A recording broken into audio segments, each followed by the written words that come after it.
Andrew Vigliotti joins us on the Menard Studio Hotline. It's the most wonderful time of the year for you, isn't it, Andrew?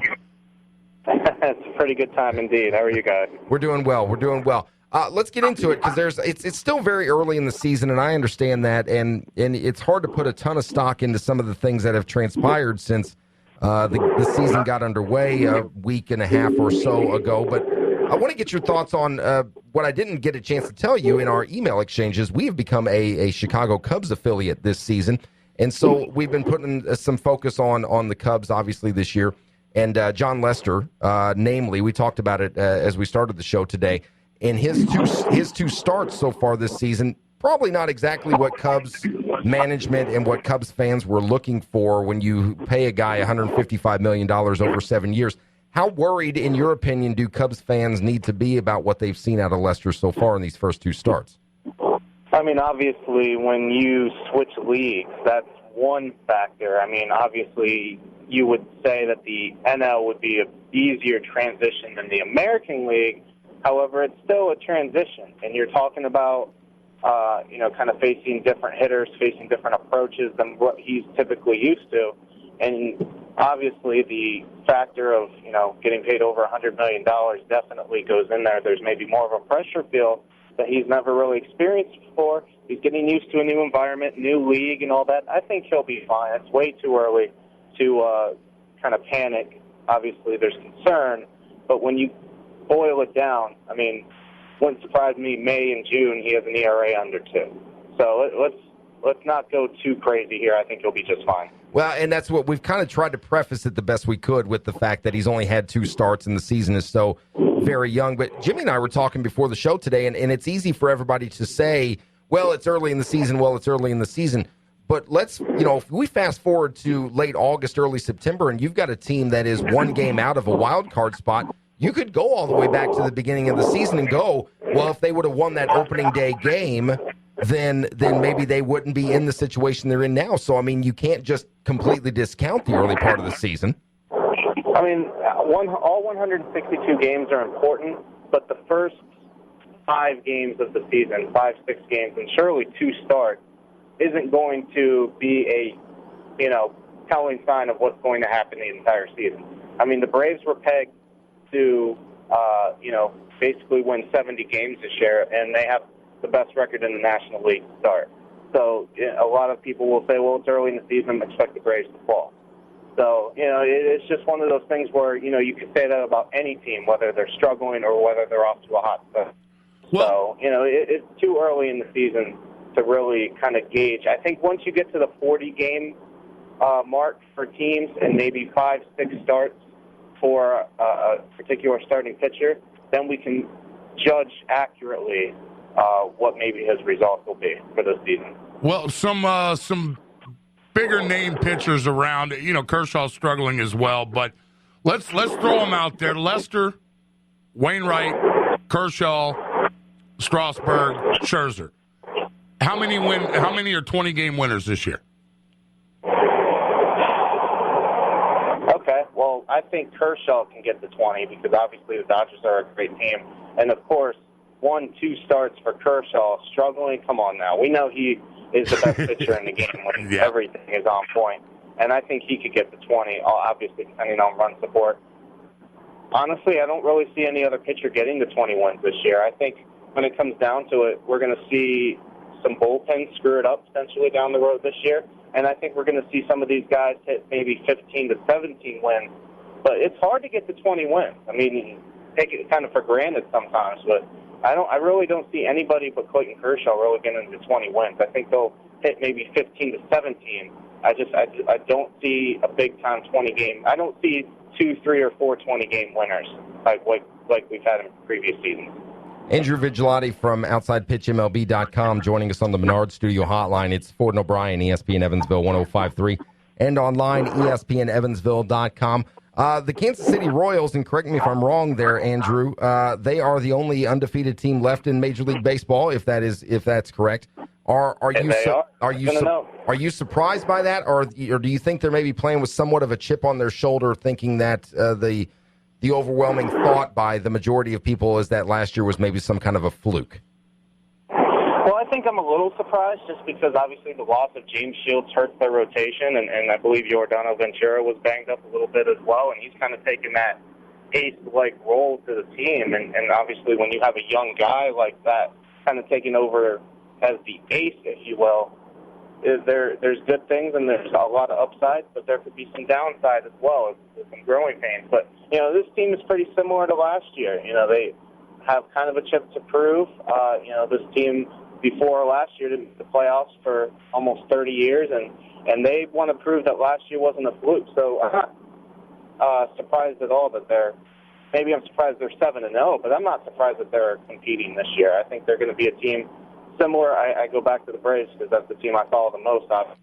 That kind of has a chip on their shoulder. Many peg them to kind of have a downward track this year after their success last year, and they want to prove everybody wrong. So as long as they have that chip on their shoulder and they continue to play well, they'll be in it the entire way.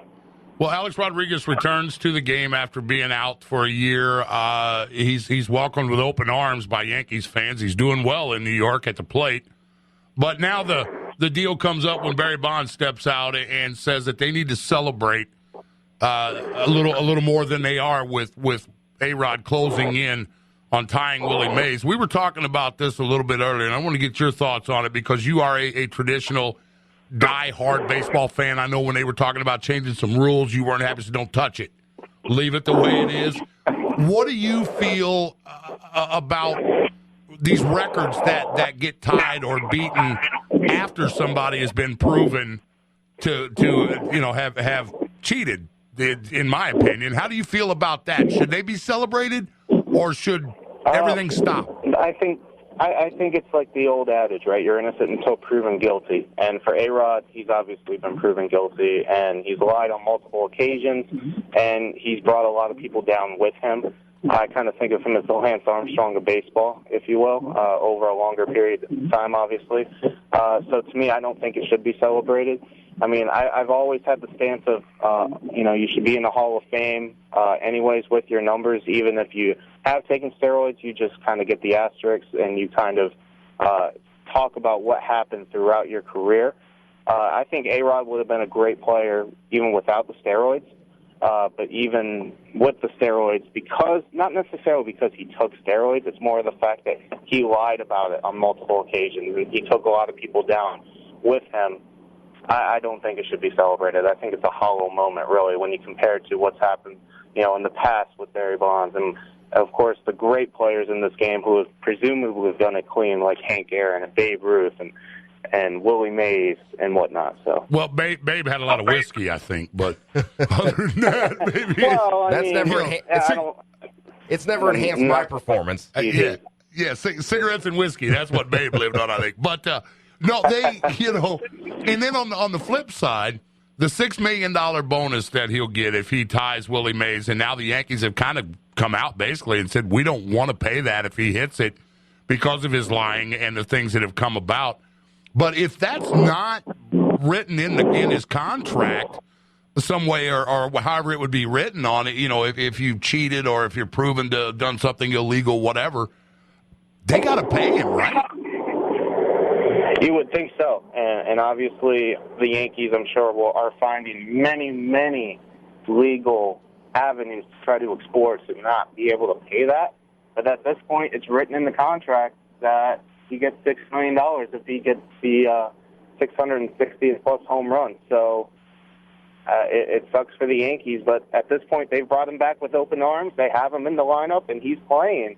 So at this point, he's in the lineup, he's playing. They can't really dispute too much into paying him $6 million extra or not when they definitely brought him back.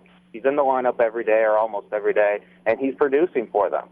So, they're walking on a fine line here, and they're trying to get what they can out of it, whether it's from a number standpoint or trying to get out of it from paying him standpoint. So it's a tiptoe line that they are really kind of dealing with here. Gordon O'Brien, ESPN Evansville, 105.3 online, ESPNEvansville.com. Andrew Vigliotti from OutsidePitchMLB.com joining us on the Menard Studio Hotline. Andrew, when you look at, again, with the season still being very early on, is there a team out there that you like that you don't feel maybe is getting the recognition and is there a surprise team out there that you're looking at that may be able to make a run as we get a little deeper into this season? Well, I think when you look at the Seattle Mariners, and I think a lot of people have, talked about them being as one of the sleeper teams this year, one that could actually make a run at the division. They're 3-4 so far, this year. I think they have a lot of talent. I think with Cano and if Nelson Cruz can get going from an offensive standpoint, and then their young pitchers, like obviously James Paxton, can kind of get going along with, Felix Hernandez and everybody there. I think you're talking about a pretty solid team that can make a run here in the first half and definitely in the second half of the season. So watch out for the Seattle Mariners. We'll see what they can do, but I definitely think they're a team to watch moving forward. Well, that it does Cubs fans' heart so well to be able to talk about something. They're in first place now. They're excited. Might only last a day. But Chris Bryant is a name that's been all over the place, and maybe, the next thing since sliced bread, all that stuff. When they finally get him called up, is that your Rookie of the Year, maybe? At this point, I can't see why not. I mean, we have to see what he does on the field first. But other than that, you're talking about a guy who has a lot of talent, who has a ton of talent, who can hit the ball out of the ballpark. He's really could be a 5-tool player for the Chicago Cubs. But, me, I definitely love watching the prospects. I've covered prospects in the past. But let's wait till he gets called up. Let's wait until, he starts producing, on the field, and not just in spring training. I think there's a lot of promise with this kid, and obviously it'll help the Chicago Cubs.